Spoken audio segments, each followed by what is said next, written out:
You ask Tiger to solve. This deals with linear equations with one unknown. The final result is x equals -4. Let's solve it step by step. Swap sides. Group all constants on the right side of the equation. Subtract 8 from both sides. Simplify the arithmetic.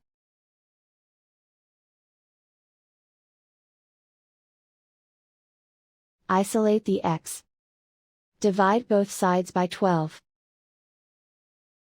Simplify the fraction. Find the greatest common factor of the numerator and denominator. Factor out and cancel the greatest common factor. And so the final result is x equals -4.